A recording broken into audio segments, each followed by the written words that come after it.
Les trois principes du stoïcisme pour vivre heureux. Si la formule du bonheur restera un mystère longtemps, de nombreux philosophes ont tenté de la résoudre. Le stoïcisme propose d'atteindre le bonheur par la suppression de la douleur grâce à la raison de l'homme. Il offre un large éventail de réflexions et d'exercices pratiques à appliquer pour mieux apprécier notre destin.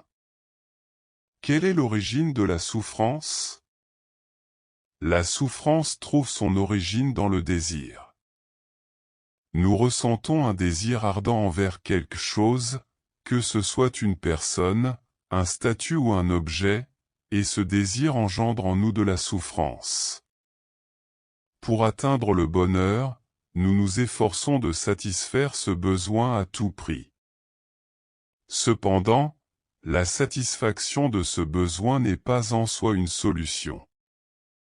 Combler notre désir peut nous procurer un plaisir momentané, mais la souffrance s'éclipse pour laisser place à l'ennui, une douleur équivalente aux yeux du philosophe. Imaginez un individu qui a acquis une Ferrari et qui considérait cet achat comme essentiel. Au fil du temps, l'habitude s'installe, et sa voiture devient source d'ennui. Il se met à désirer quelque chose de nouveau. La douleur initiale, temporairement apaisée par le plaisir de la nouveauté, revient à cause de la lassitude, créant ainsi un cycle d'adaptation hédoniste.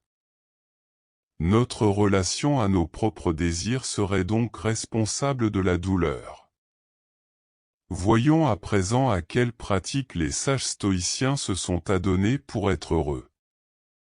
Premier principe, changer sa perception. La première étape consiste à changer notre manière de voir les choses. Le bonheur, selon la philosophie stoïcienne, passe avant tout par la gestion de nos émotions et l'atteinte de l'ataraxie. Une des clés pour y parvenir est de suspendre notre jugement. En effet, les événements en eux-mêmes ne sont ni bons ni mauvais, tout dépend de notre interprétation. Notre éducation, la société, et notre nature humaine nous poussent à porter des jugements préconçus sur ce qui nous entoure. Nous ne pouvons pas contrôler nos émotions car elles sont automatiques dans notre cerveau.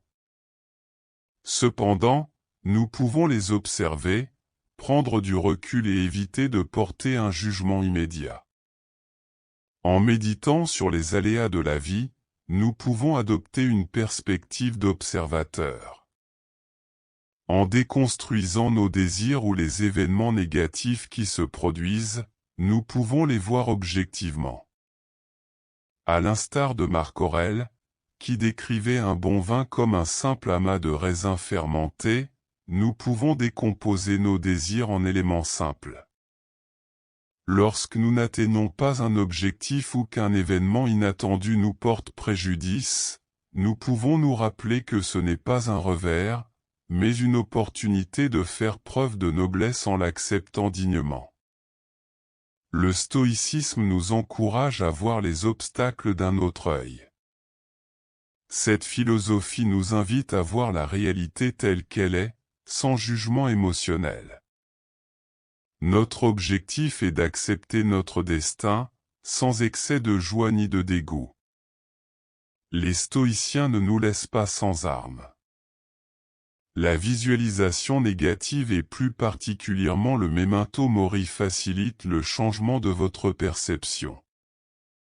Vous avez le choix du support, un carnet de pensée, une méditation silencieuse ou comme Sénèque, une réflexion quotidienne au coucher pour penser votre vie.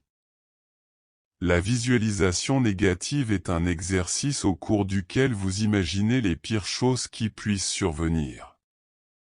La mort de vos proches, la perte de votre emploi, l'échec de votre entreprise, votre faillite personnelle.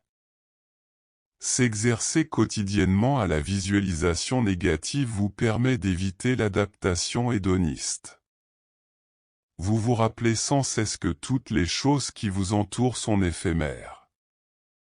Vous vivez alors plus ardemment les moments importants, vous vous préparez à la survenue du pire et évitez les regrets lorsque l'événement arrive. Le memento mori est une application de la visualisation négative à votre propre mort. La mort bouleverse tout. En pensant votre mort, vous prenez de la hauteur sur vos désirs et les problématiques que vous rencontrez. Lorsque vous serez sur votre lit de mort, cet événement aura-t-il eu une quelconque importance? Deuxième principe, se détourner de ce qui est hors de votre contrôle.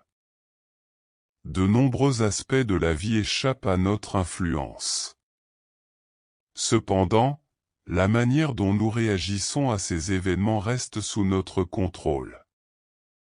Nous n'avons aucun pouvoir sur des éléments extérieurs tels que la météo, notre patrimoine génétique, le comportement des autres ou le passé. Les philosophes stoïciens nous rappellent que tenter de changer ce qui échappe à notre contrôle est une entreprise vaine. Cela nous épuise physiquement et mentalement, rendant notre vie plus difficile. Notre insatisfaction et notre malheur proviennent de nos tentatives infructueuses d'altérer le cours des événements hors de notre portée. Ce que nous pouvons contrôler, ce sont notre esprit, notre réaction rationnelle aux événements, nos objectifs personnels et les actions que nous entreprenons pour évoluer et réagir aux événements. Par exemple, nous ne pouvons pas contrôler le succès de notre entreprise, mais nous pouvons contrôler les actions que nous mettons en place pour la faire progresser. C'est en dominant notre esprit pour stabiliser nos émotions et en suivant la voie que nous avons choisie que nous exerçons notre contrôle. Troisième principe, l'ascétisme.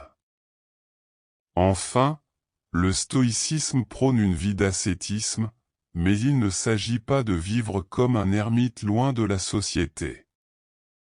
Au contraire, il s'agit d'appliquer les principes stoïciens dans notre vie quotidienne, en recherchant un équilibre entre nos désirs, nos projets, et notre attachement aux choses.